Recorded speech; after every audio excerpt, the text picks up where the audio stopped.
What's up, guys? Welcome back to another episode here at F-Line Garage, where I'm giving you a little bit of an update on this LR4. If you watch this, that's the series that I've gotten on this LR4, and everything was going great until it wasn't.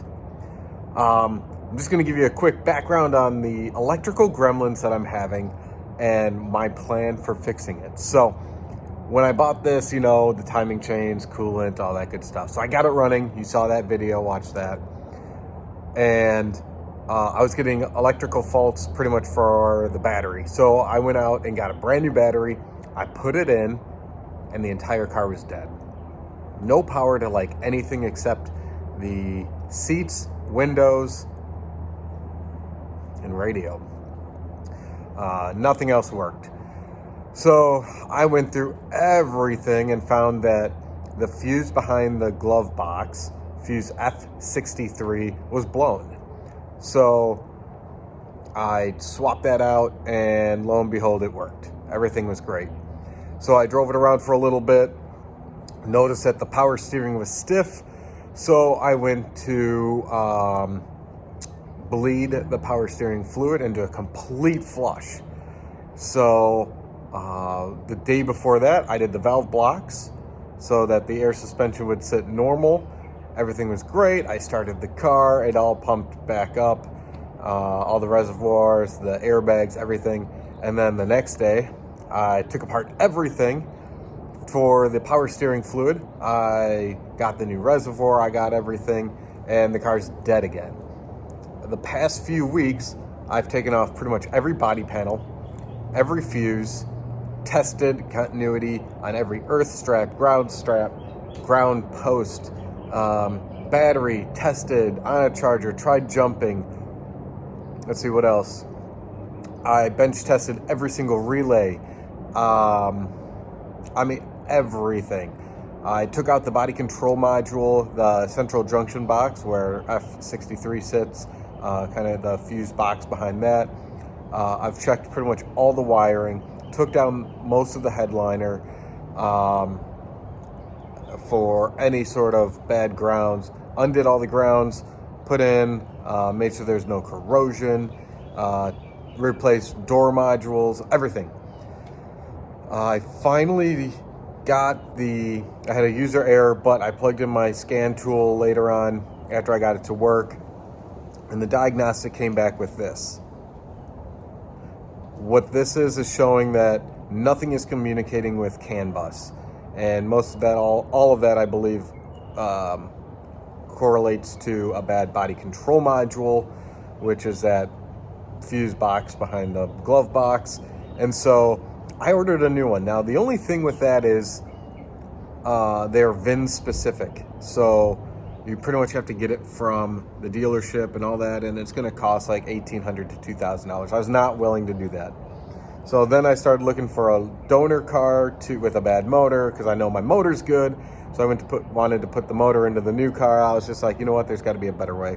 So what's being delivered tomorrow is a new body control module that I got off eBay for like 75 bucks. And there's cloning services where you send the one that's currently in the car, the bad one, hopefully this good one that I just bought. There's really no way to test it. And you ship them off to this company and they will clone the VIN and swap it, and then the new one you just bought should be cloned and mirrored to your old one. Therefore, you can plug it in and let's hope it works. But this is how the car currently sits. I couldn't even move it. I had no power. So I couldn't even move the car out of this garage. So I had to do this. You see that? Yeah, I had to take angle grinders and cut the e-brake because it was stuck on and I couldn't rip it out of here. So luckily my driveway's on a downhill slope, so I was able to push it out of the garage and then use my winch to get it onto the trailer, and it's parked off site right now, out of my way, so that I can do some more stuff to the C63, because as you know, I'm getting it ready for SCCA. Sneak. I'm dropping the subframe hopefully tomorrow, and we're gonna fix some stuff under there. So stay tuned for that because that's exciting. But I got to get this thing really high in the air without a lift. But anyway, Land Rover. So I'm hoping that new body control module comes tomorrow. I actually might plug it in. I hear that it might actually still send power, just a lot of features or things might not work. So I'm gonna see if that'll work. I'll keep you guys posted. I'll send a little video of that. But that thing is a pain to get in and out. But as long as you don't mind your hands and knuckles and forearms getting all scraped up and throwing a little bit of some tools, because there's just no room to work. But it's worth it. I put so much time and energy into this car, and I love Land Rover. I love the LR4. I worked on this white one, if you see that, and they just drive great. Everything's great about Land Rover except electrical gremlins and stuff like that. So anyway, personal preference, but I wanted to give you guys a quick update because I haven't posted much about it, because I've literally just been taking out every body panel, every plastic piece, all the carpeting, everything, and it hasn't been exciting. It wasn't even content worthy. It was just me here and there taking stuff off, testing it, bench testing stuff. This is a good video here if you want to learn how to bench test relays. So shout out to this channel here. But man, I really hope this thing turns around so I can start driving it again. But I just wanted to give you guys an update, because life is going to continue on here, and I want another vehicle to drive around. So anyway, there's my update. I know it's not exciting, but keep watching, keep subscribing, because things are going to get exciting again. So anyway, hope you have a great day. I'll catch you next time. Like, subscribe, share, you do your thing. I'll keep doing mine, and I'll catch you next time.